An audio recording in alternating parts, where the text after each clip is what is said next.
तारीख थी 10 जून 2011।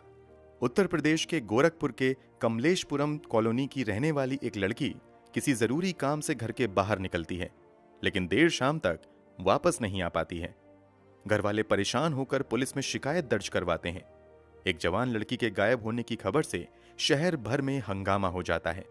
पुलिस तेजी से काम करते हुए उस लड़की को ढूंढने निकलती है, मगर मुर्दा। लड़की का शव परिवार वालों को सौंप दिया जाता है और उसका अंतिम संस्कार भी कर दिया जाता है। अब सबसे बड़ा सवाल था कि इस लड़की की हत्या किसने की है। पुलिस इसी सवाल का जवाब तलाशने के लिए दिन रात एक कर देती है। पुलिस की मेहनत रंग लाती है और फाइनली पुलिस को जवाब भी मिल जाता है। जवाब हिला देने वाला था। दुनिया की नजर में जिसकी हत्या हुई थी, असल में वही मर्डरर भी था। ऐसा कैसे पॉसिबल है कि जिसका कत्ल हुआ वही इस केस की कातिल भी हो। हम आपको जिस सच्ची घटना की पूरी कहानी बताने जा रहे हैं, उसमें सच में ऐसा ही हुआ था। शायद आपको अभी बातें समझ में नहीं आ रही होंगी, मगर जब आप इस वीडियो को आखिर तक देखेंगे और हिला देने वाली कहानी की पूरी सच्चाई जानेंगे, तो आपके होश उड़ जाएंगे। पूरी कहानी कल्पना से परे है और इस पूरी कहानी को अंजाम देने के पीछे की वजह और भी भयावह है। तो आखिर क्या है रहस्यों से भरी इस कहानी की पूरी सच्चाई? चलिए जानते हैं सब कुछ वीडियो में आगे। मगर उससे पहले अगर आपने अब तक क्राइम की कहानी चैनल को सब्सक्राइब नहीं किया है, तो जल्दी से चैनल को सब्सक्राइब कर बेल आइकन दबा लीजिए और हमारी लेटेस्ट वीडियो की जानकारी के लिए बेल आइकन जरूर दबा लें। तो चलिए अब कहानी शुरू करते हैं। इस पूरी कहानी की सबसे अहम किरदार हैं शिखा दुबे। शिखा दुबे उत्तर प्रदेश के गोरखपुर के कमलेशपुरम इलाके में अपने परिवार वालों के साथ रहा करती थीं। 2011 में शिखा दुबे की उम्र 23 साल थी और वो इस समय दीनदयाल उपाध्याय यूनिवर्सिटी से पोस्ट ग्रेजुएशन की पढ़ाई कर रही थीं। शिखा देखने में बेहद ही मासूम और शरीफ थीं। शिखा 10 जून 2011 को कुछ जरूरी काम के लिए घर से बाहर निकलती हैं। शिखा घर वालों को कहकर जाती हैं कि थोड़ी देर में वापस आ जाऊंगी, मगर काफी देर हो जाती है, मगर वो वापस नहीं लौटती हैं। जैसे जैसे शाम ढलती है, परिवार वालों की चिंताएं भी बढ़ने लगती हैं। ज्यादा अंधेरा हो जाने पर परिवार वाले अपने स्तर से शिखा दुबे की खोजबीन शुरू कर देते हैं। दोस्तों, रिश्तेदारों तक को फोन किया जाता है, मगर शिखा की जानकारी कहीं से नहीं मिलती है।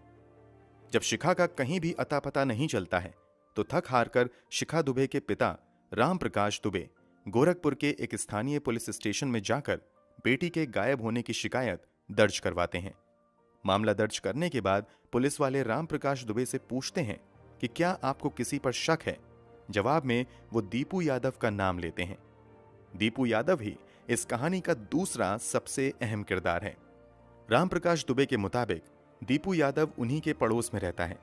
पुलिस को दिए बयान में राम प्रकाश दुबे बताते हैं कि दीपू यादव अक्सर उनकी बेटी शिखा दुबे को परेशान किया करता था, इसलिए उन्हें शक है कि हो ना हो दीपू यादव ने ही उनकी बेटी को कहीं गायब किया है या फिर उसकी हत्या कर दी है।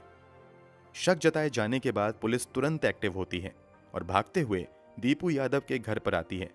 यहां आकर पता चलता है कि दीपू यादव खुद ही लापता हैं।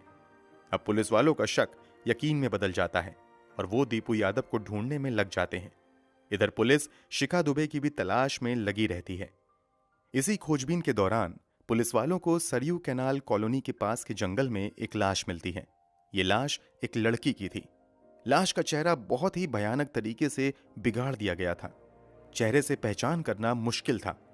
एक लड़की की लाश मिलते ही पुलिस वाले तुरंत राम प्रकाश दुबे के परिवार वालों को बुलाते हैं और उनसे पहचान करने के लिए कहते हैं कि कहीं ये शव गायब हुई बेटी शिखा दुबे का तो नहीं है। खबर मिलते ही शिखा दुबे के परिवार वाले लाश की पहचान करने के लिए आ जाते हैं। चूंकि चेहरा पूरी तरीके से बिगाड़ दिया गया था, इसलिए चेहरे से तो पहचानना असंभव था, लेकिन शरीर पर पहना हुआ कपड़ा, शव के आसपास बिखरे हुए सामान, पैरों में पहनी गई चप्पल, गले में मौजूद काला धागा तथा लड़की की कदकाठी चीख चीख कर इस बात की गवाही दे रही थी कि ये सामने मरी पड़ी हुई लड़की कोई और नहीं बल्कि शिखा दुबे हैं। परिवार वाले भी आखिरकार उस शव की पहचान अपनी बेटी शिखा दुबे के तौर पर करते हैं, क्योंकि भले ही चेहरा पहचान में नहीं आ रहा था, मगर शरीर पर जो कपड़े थे वही कपड़े पहनकर अंतिम बार शिखा दुबे अपने घर से निकली थी। इसके अलावा जो चप्पल, दूसरे सामान तथा गले में काला धागा मिला था, वो सभी शिखा दुबे का ही था। पहचान होने के बाद शव को पोस्टमार्टम के लिए भेज दिया जाता है।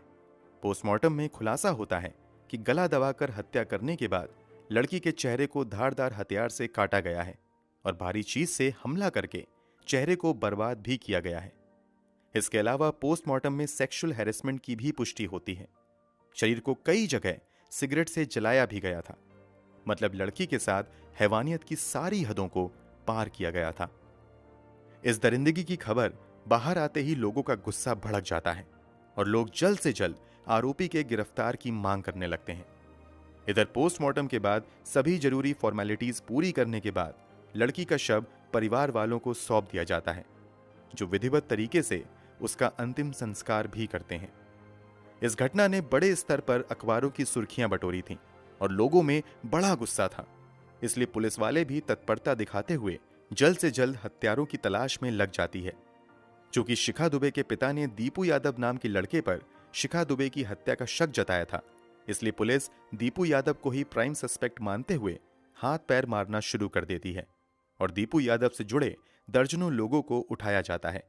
यहां तक कि दीपू यादव से जुड़े 50 से ज्यादा दोस्तों से पूछताछ होती है, मगर कहीं से भी दीपू यादव का अता पता नहीं चलता है। काफी मेहनत के बाद दीपू यादव का एक करीबी दोस्त पुलिस के हाथ लगता है, जो पूछताछ में खुलासा करता है कि दीपू यादव अक्सर सोनभद्र आया जाया करता था और पिछले कुछ दिनों में उसने सोनभद्र का जिक्र भी कई बार किया था। अब गोरखपुर पुलिस सीधे सोनभद्र का रुख करती है और दीपू यादव की तलाश में सोनभद्र शहर का कोना कोना छान मारती है। तलाश कई घंटों तक होती रहती है, मगर कहीं भी दीपू यादव का पता नहीं चलता है। फिर भी पुलिस वाले हिम्मत नहीं हारते हैं और अपनी तलाश जारी रखते हैं। इसी तलाश के क्रम में वो एक ऐसे घर के पास पहुंचते हैं जो अंदर से बंद था। पुलिस वाले